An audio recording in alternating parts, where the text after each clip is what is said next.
नमस्कार दोस्तों, आज की आपकी क्लास हिंदी की होगी। विभिन्न परीक्षाओं में पूछे गए हिंदी के प्रश्नों को इस क्लास के माध्यम से देखेंगे, जो कि आगामी परीक्षाओं की दृष्टि से बहुत महत्वपूर्ण होने वाली है। इसीलिए वीडियो को पूरा देखें। तो चलिए आज की क्लास शुरू करते हैं। पहला प्रश्न है, जिस स्त्री को उसके पति ने छोड़ दिया हो, इस वाक्यांश के लिए एक शब्द है। ए प्रोषित पतिका, बी खंडिता, सी परित्यक्ता, डी विधवा। सही उत्तर है सी परित्यक्ता। अगला प्रश्न है, किसी को जीतने की चाह इस वाक्यांश के लिए एक शब्द है। ए जिजीविषा, बी जिगीषा, सी जितेंद्रिय, डी जिजीविषु। सही उत्तर है बी जिगीषा। अगला प्रश्न है, बिना बुलाए आया हुआ व्यक्ति इस वाक्यांश के लिए इनमें से सर्वाधिक उपयुक्त शब्द है। ए आमंत्रित, बी निमंत्रित, सी अनाहूत, डी आहत। सही उत्तर है सी अनाहूत। अगला प्रश्न है, रात और संध्या के बीच की बेला इस वाक्यांश के लिए इनमें से एक शब्द है। ए गोधूली, बी विहान, सी निशीथ, डी ध्वांत। सही उत्तर है ए गोधूली। अगला प्रश्न है, वर्तनी की दृष्टि से इनमें से कौन सा शब्द शुद्ध है। ए औज, बी अलौकिक, सी ऐषणा, डी सिंदूर। सही उत्तर है बी अलौकिक। अगला प्रश्न है, इनमें से शुद्ध वर्तनी वाला शब्द है।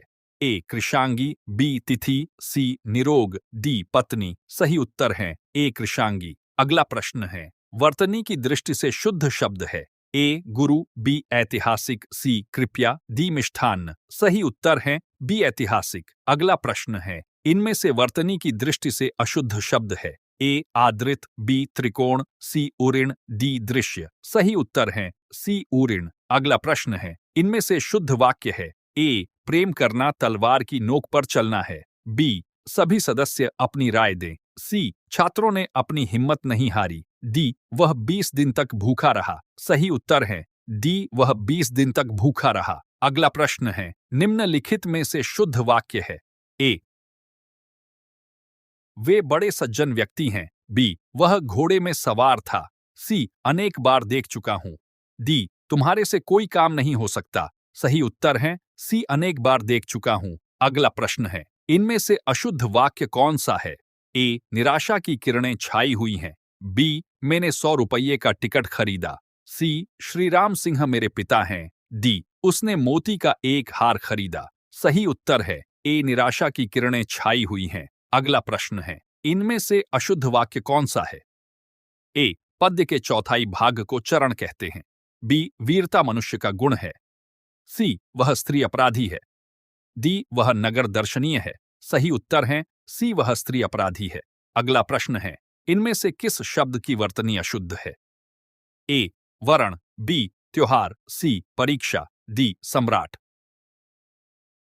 सही उत्तर है डी सम्राट। अगला प्रश्न है, निम्नलिखित में से किस शब्द में मुद्रा का अर्थ समाहित नहीं है। ए सिक्का, बी मदिरा, सी मोहर, डी चिह्न। सही उत्तर है बी मदिरा।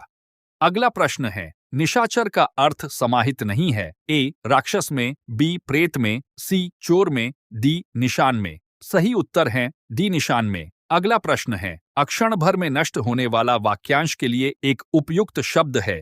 ए नश्वर, बी क्षम्य, सी क्षणभंगुर, डी क्षणातीत। सही उत्तर है सी अक्षणभंगुर। अगला प्रश्न है, एक आंख से देखना मुहावरे का सही अर्थ है। ए दृष्टि दोष होना, बी बुरी नजर से देखना, सी भेदभाव करना, डी सबको समान मानना। सही उत्तर है डी सबको समान मानना। अगला प्रश्न है, बगुला भगत होना इस मुहावरे का सही अर्थ है।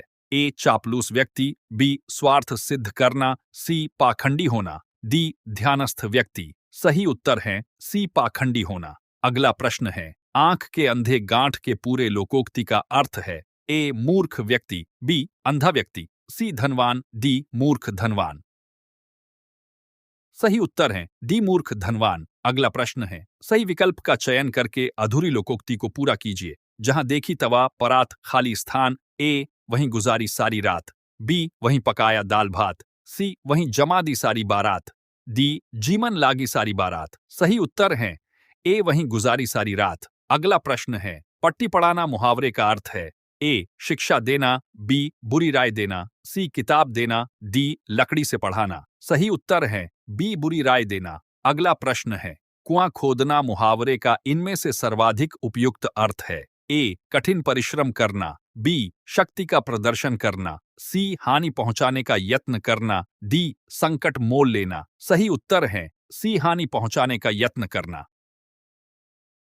अगला प्रश्न है, तीन लोक से मथुरा न्यारी लोकोक्ति का सही अर्थ है? ए. मथुरा लोक प्रसिद्ध नगरी है, बी. उत्तम वस्तु, सी. सबसे निराला, डी. मथुरा का धार्मिक महत्व। सही उत्तर है सी. सबसे निराला। अगला प्रश्न है, आधा तीतर आधा बटेर लोकोक्ति का अर्थ है? ए. गुण दोष का मिलान, बी. आधा काम करना, सी. मौज मस्ती का जीवन, डी. अनमेल वस्तुओं का मिश्रण। सही उत्तर है डी. अनमेल वस्तुओं का मिश्रण। अगला प्रश्न है, जब वाक्य लिखते समय कोई ऐसा पद जो उस वाक्य में आना आवश्यक है लेकिन लिखने से छूट जाए तो उसे लिखने के लिए किस चिह्न का प्रयोग करते हैं? ए. लाघव चिन्ह, बी. योजक चिन्ह, सी. हंसपद चिन्ह, डी. कोष्ठक चिन्ह। सही उत्तर है सी. हंसपद चिन्ह। दोस्तों, अगर आपको आज की हमारी ये क्लास पसंद आई है तो इस वीडियो को लाइक करें और ज्यादा से ज्यादा वीडियो को अपने दोस्तों के साथ शेयर करें, और यदि आप हमारे YouTube चैनल पर नए हैं तो हमारे चैनल को सब्सक्राइब करें। मिलते हैं फिर एक और नई क्लास के साथ, तब तक के लिए थैंक यू।